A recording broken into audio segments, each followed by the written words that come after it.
I love this game. I love this game so much. I'm looking forward to it, honestly. I'm looking forward to learning something about a video game instead of, spouting off. Instead of stumbling through another video game. Well, either stumbling through another video game or spouting off, like, a whole Wikipedia's article worth of lore at the slightest provocation. Yeah. It's always extremes with Faye. So this is Metroid Prime, and it is probably my favorite game of all time. I've played this game... I can't even count the number of times I've played this game. I love it so much. Just everything about it. I'm looking forward to this. I should introduce myself, shouldn't I? I guess we should. Yeah, we should. I didn't even think about that. That's a thing we should do. That's a thing that people do in LP. Yeah, right. Well, Alright. I suppose, I'm FPzero. I'm Fairy Fortune, hello. Hello. Hello. This isn't Pikmin. This is but not it is in Pikmin. space. It is in space. That's true. That's how you sold me on this game. It's like, Joey, I know it's not Pikmin, but it is in space. I was like, right, close enough. So, I will be the blind co-pilot for this adventure. I have not played a Metroid game since, what was it, 1996, you said? 94. Oh wow, I was way off. 1994 when Super Metroid came out, and I was 8 years old, and I beat it with my little sister. And ever since then, like, we were talking about it before we started recording. I beat Super Metroid when I was 8, but nowadays I have to play Fallout New Vegas on easy mode, and I still get my ass handed to me by Cazadors. So, hey, to be fair, those guys are hard. They are. They're jerks. I was playing 4, and I got to this hospital I was exploring, and at the very bottom of this hospital, which is full of like raiders and stuff like that, there's just a random death claw at the bottom of this thing, and I'm like, oh shit, and I'd fallen down in a place I didn't think I'd get back up, and so thank God for quick saves. Oh hey, it's Metroid. It is. I hear he's a cool person. Yeah. All the jokes from the 90s. Yeah.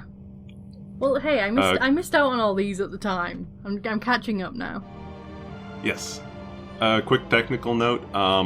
Dolphin's audio and video may be a little choppy at times just because of the way that this game renders in Dolphin.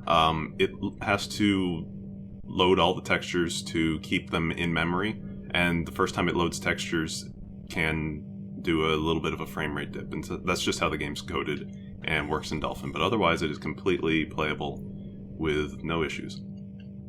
Alright, technical note out of the way, here's the game. Yeah.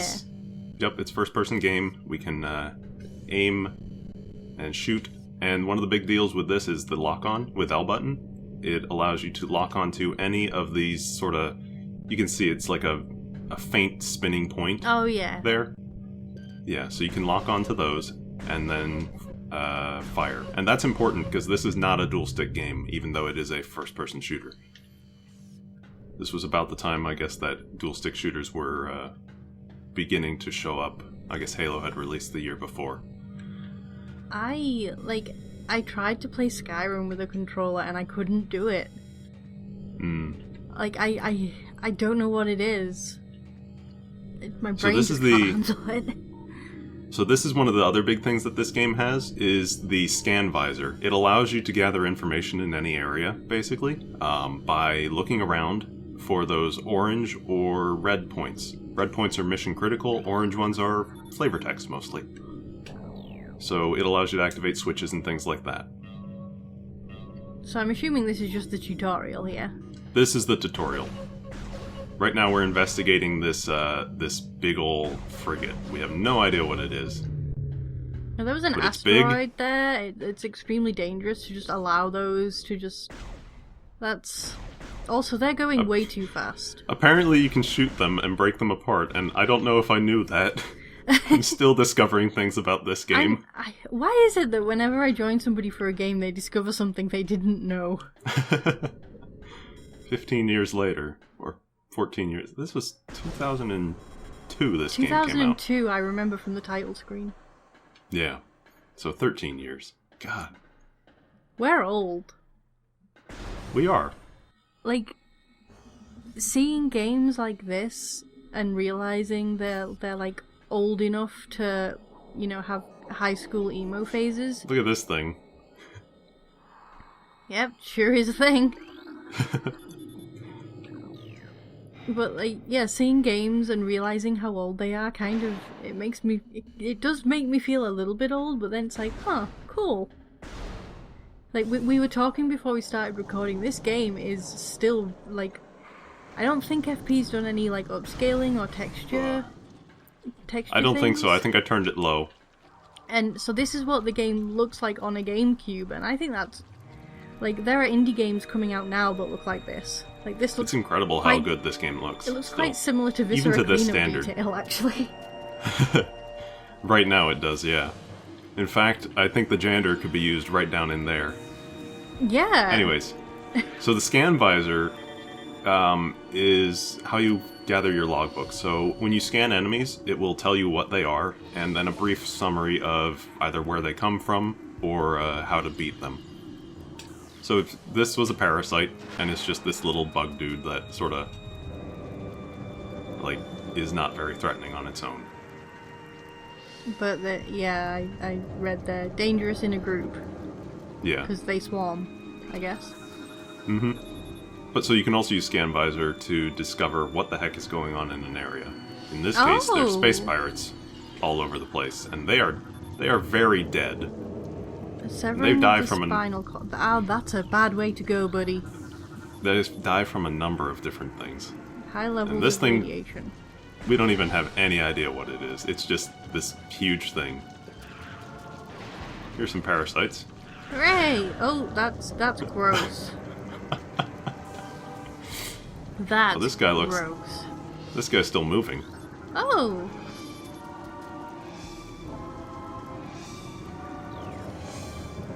Are you sure this isn't Viscera Cleanup Detail?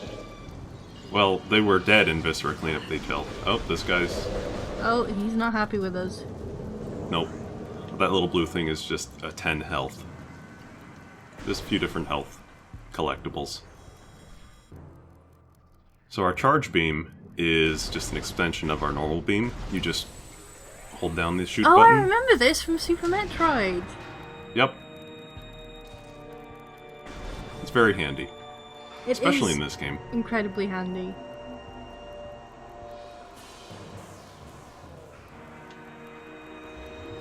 Like, I still can't get over how pretty this game still looks. Yeah, it's really good. So the game, like, doesn't pop up the tutorial text for it yet, but obviously you have Morph Ball. This is a Metroid game, and so Morph Ball is one of the big things in the game, in the series. It allows you to get into little tiny spaces. I'm fighting the urge to sing the Katamari theme, just so you know.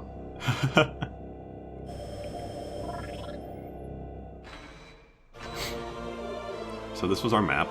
Hooray!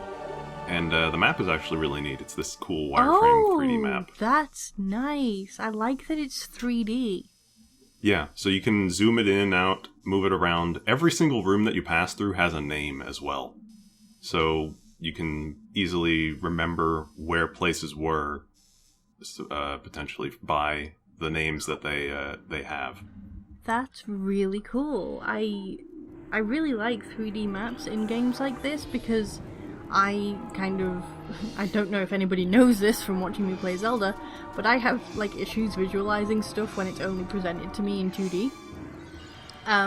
So like having a 3D map like that in a place like the Water Temple, for example, would have been amazing. Yeah. That would have been really good. So, Water Temple is confusing. I remember when I was a little kid in the doing the Water Temple, I got so confused that I think we had to call the Nintendo Hotline for it, and I was still confused, and so I had to go buy the strategy guide. Oh no. I was confused as a kid. Welcome to Let's Play Metroid Prime, where we're talking about Ocarina of Time. It happens. So, here's where you have to use Morph Ball for the first time. Oh yeah, the electricity's out and the roof has collapsed. Yeah. So you just use the Morph Ball to navigate it. Oh, okay. Urge is over, I mean, I did it. It gets it out of your system. It's cool. It does, might as well get it out there early. Oh. Oh, there's a man. Yeah, so when you're locked on, you basically you center can your strafe. view around it, and so you strafe around enemies when you're locked on it. Because normally, all your movement is controlled just, you do turning moves as you walk. As I said, it's not a dual-stick game or whatever, so you don't just have strafe on the same control stick as move forward. Yeah. So you only strafe... You can strafe at any time by holding down the L button. So it's like by Zelda default, Z-targeting then? A little bit, yeah. Because you'll rotate around the enemy when you are locked onto them. Yeah, they're very, very similar. Yeah. But so there's some things hidden in here. So by now, from the information and the things sitting around, we can figure out that this is a space pirate ship, and space pirates are bad guys. Well, yeah, they're pirates. Of course they're bad guys. Mm-hmm. Space pirates. Bad. Space pirates are also particularly bad to Samus because they killed her parents. Oh no! I didn't realize Metroid had such a tragic backstory. Yeah. So there's a thing around this corner. It's just a little turret. Yeah. So it hasn't seen us yet, but it will as soon as you step around the hall, and then it'll fire.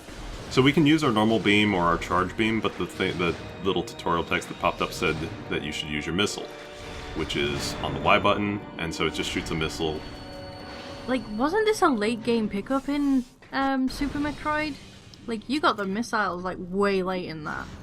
No, you get them right at the start, but there's another type of missile that you get a little ways into the game. Okay, maybe it just took me a while because I was 8.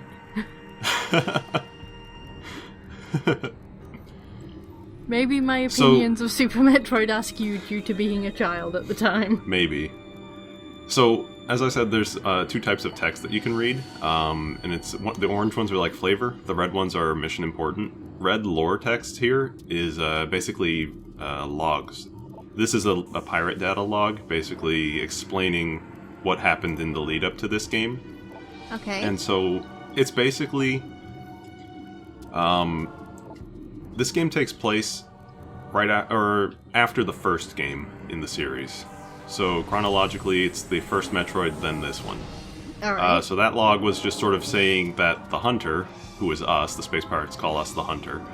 Oh yeah, I forgot that Metroid is a bounty hunter. Yes. It's all coming back to me now.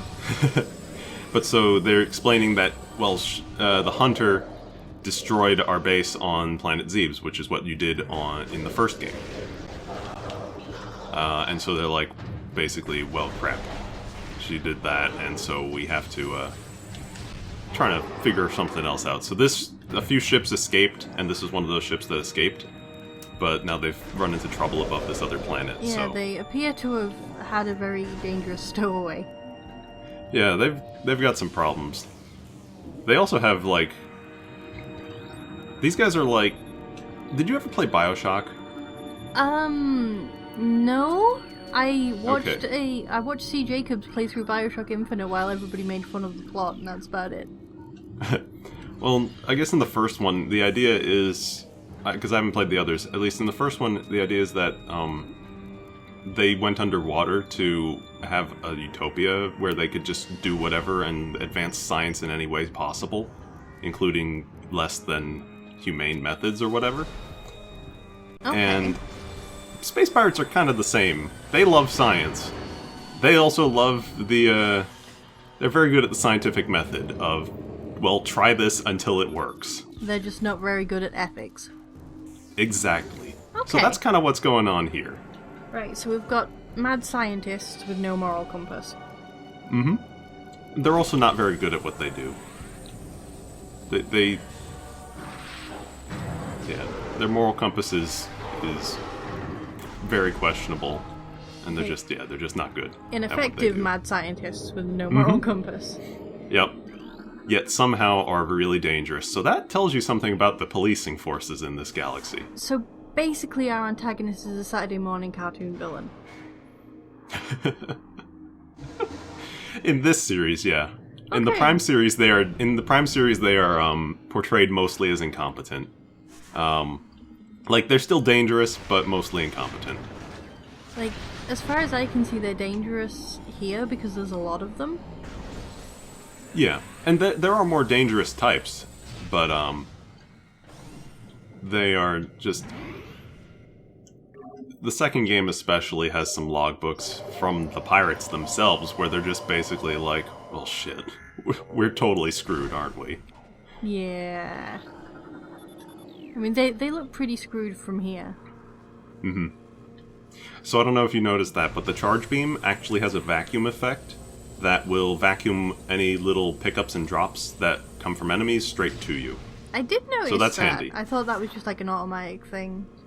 So... No, it only works when you charge your beam. These little holograms for the morph ball are just little door locks. Oh, so your morph ball is also a key. The pirates are dumb. They make a lot of things doors they can't open and locks they can't open. Unless you have metallic spheres or stuff like that. I don't know. Like, do they As I even said, they're have dumb. any of those things? Like, they've made doors that, like, I noticed, again, something I recognized from Super Metroid. They've tried. The doors that you open by shooting them with your weird laser thing. Like, yeah. They don't have that technology, do they? I mean, they have laser guns. Maybe they work. But they don't ever open in the game. They can't open the doors in this game, so... Why? I don't know. These guys really are incompetent. Why would you make doors? No wonder they all died. Well, honestly, I think this was the thing that caused them all to die. This is the first boss in the game. I see. Mm-hmm. It looks like a... This is the Parasite Queen. It's hanging out in... I'll show you in a second, but... First, we need to scan this, because this actually changes its weak spot. Oh. Because you detect a weak spot, and so your auto-targeting will go from, instead of being on the body, to being on the mouth. Oh, that's handy. It actually doesn't show up as much as you might think in this game. But it's handy for this fight, because it makes it a lot faster. But if we actually look at the map... right now, you'll see we're in the reactor core. Oh yeah, so this thing has kind of been causing havoc. The thing at the beginning said that there was lots of radiation. Yeah, and also the thing at the beginning looked like another one of these things. One of the things that I really, really love in games that this seems to have like at least a little bit of so far is like world building and storytelling through inference. I don't like being told things in video games. It's really annoying. Oh yeah. Like video game stories that are told purely through text logs left by some random person. I don't like that. Whereas this is like a self-contained little story, and that, yeah, this lady's in, like, this Parasite Queen is in the reactor core, and there's something at the beginning that died from lots of radiation, so you can put two and two together yourself. Yeah. I really, Plus, really like one that. of the other things is that the game basically, the pirates, we will come to discover, have found something that is very dangerous, and they are basically going full bioengineering using this on things. So that's called a Parasite Queen, and there are other little parasite enemies running around in here. Yeah, like, yeah. They... So that thing just fell into the reactor core. Yeah, so let's leave. As you can see, we actually have a timer at the bottom. Yeah, I used to live near a nuclear reactor, actually. So we were taught in school how dangerous nuclear reactors can be if you put stuff in it that is not the intended thing. So there's a fun fact for you. I still live in the exact same place, by the way, because the nuclear reactor has been decommissioned. That's not good. So we saw that thing from up above before. We did. If you'll remember. We did. So it broke its containment and just, like, died. And the pirates were trying to put it down, and that's why some of them died and got flung halfway across the room. Yeah, that was pretty good. Like, not a good way to go, but it looked cool. Oh yeah. Hi, friend. So the stairs have broken here. The door is blocked on that side, so we can't go that way. And if you actually look at the map again, you'll find we are in a room that we passed through before. We are. Just we came in a different door now. So I'm assuming the orange is where we've been? Orange is where we've been, blue is where we have been. Okay, so I'm assuming we have to, like, find another way through, and that's that blue corridor. And that's this vent that just blew up, killed the dude. Yep, sure. That's what vents do. Yep. Oh, goodness, that's rude. Those are parasites. That's gross. We need some windscreen wipers. Yeah. So I always just morph ball through these tunnels because it's fun. The morph ball has momentum, so you can sort of bounce yourself around walls and stuff. Play pinball with Metroid. Mm-hmm. I'm going to continue to call her Metroid just because I know it makes people really angry. I regret nothing.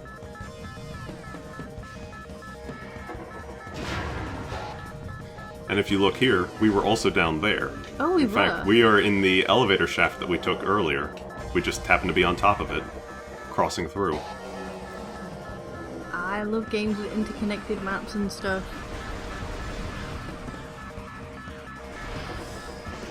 One of the few things I hated about Skyrim, every dungeon was just basically a circle with one end blocked off. Yeah. Whereas this, you actually get to see, like, all the rooms you were in before, like, from a different view. And that's really cool. So thankfully parasites in this intro really do not do, like, any damage. They do less than 1 damage, basically. Yeah, I'm assuming the major obstacle they pose is obscuring your vision. A little bit, yeah. And just generally being gross.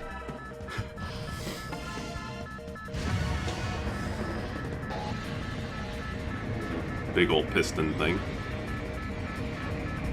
Now this is cool.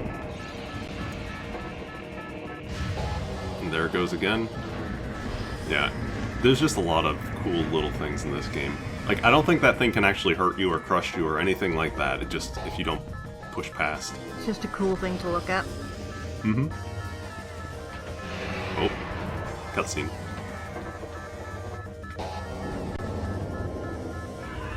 There's a dude up there. Hi.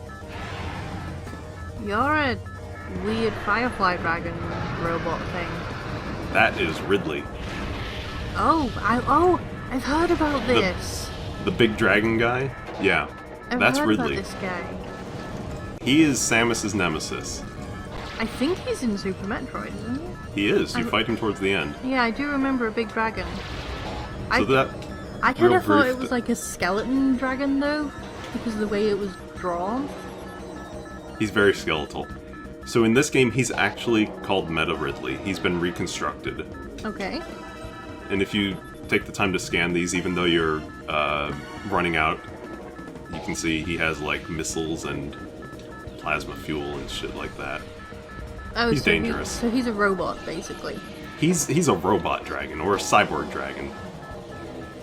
Okay. Yeah. Briefly, we saw a moment ago the grapple beam allows you to grapple onto hooks and ledges and stuff and swing across. It's pretty neat. It's very situational, doesn't use very much, but... Uh-oh. Something happened. Oh, We lost no. our shoulders. I hate when that happens. Yeah, we've had a malfunction. Oh, we can't mothball anymore. We can't do various things anymore. So this game actually starts you off with a few of the items in it already. And then that explosion and subsequent shock to the wall or whatever causes you to lose them. So I have nothing but scan visor and my power beam now. Oh. Yeah. I love when games do that. People have always wondered, well, how the heck does she lose all of her stuff between games? So this game tried to do a little bit of that. And, you know, they gave a reason, at least. That's true, they tried.